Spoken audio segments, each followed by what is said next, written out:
एवढा आमचा संघर्ष आहे या रेल्वे लाईनसाठी। आमचे काका गणेशलालजी जेवढी स्वर्गवास झाले आणि आम्ही सर्व ज्येष्ठ नागरिक याचं आंदोलन करत आहोत।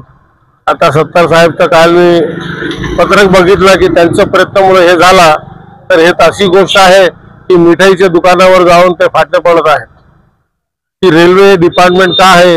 एक थांबेसाठी कमीत कमी 2-2, 3-3 वर्ष आंदोलन करावं लागते आणि या तांत्रिक बाबीला कमीत कमी 8 डिपार्टमेंट लागते रेल्वेचे।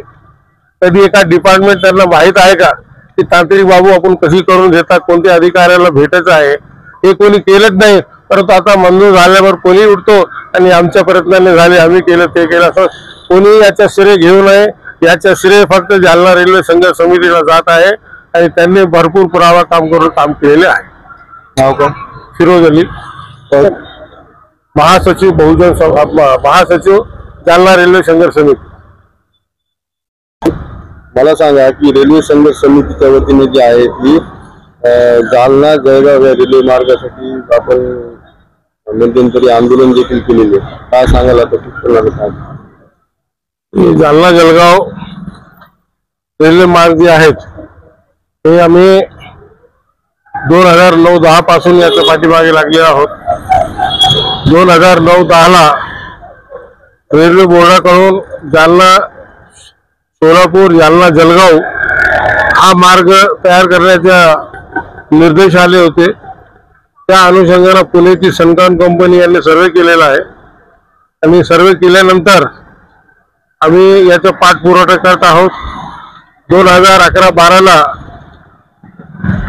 मुंबई सेंट्रल रेल्वेने याचा एस्टिमेट तयार करून बोर्डाला पाठवले, तेव्हापासून आम्ही याचे पाठपुरावा करत आहोत। नंतर औरंगाबादचे वर्मा हे न्यायालयामध्ये गेले की हे मार्ग औरंगाबादून झाला पाहिजे, जालन्यातून नसेल।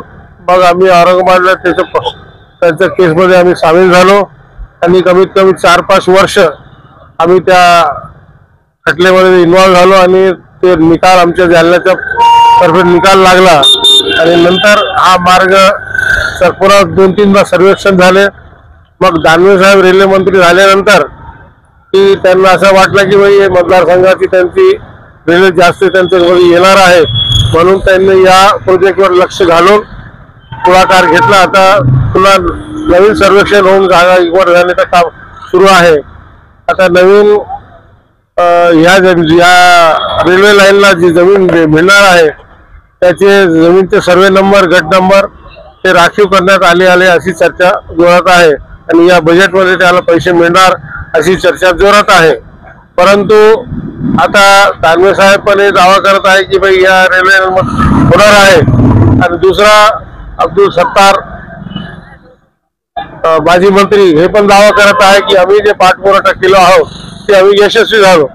तर ते त्यांनी कुठं पाठपुरावा केला कधी यांचा आमचा संपर्क झालेला नाही, परंतु आम्ही 2009 पासून या मार्गाला आम्ही रेल्वे संघर्ष समितीच्या माध्यमातून मोठे आंदोलन केले, त्याचे पुरावे आहेत, फोटो आहेत आणि 2-3दा आम्ही दानवे साहेबांना कार्यक्रमाला बोलवलो आहोत। परंतु सत्तार साहेबांनी कधी या आम्हाला संपर्क केला नाही, कोणता पाठपुरावा त्यांनी केलेला नाही।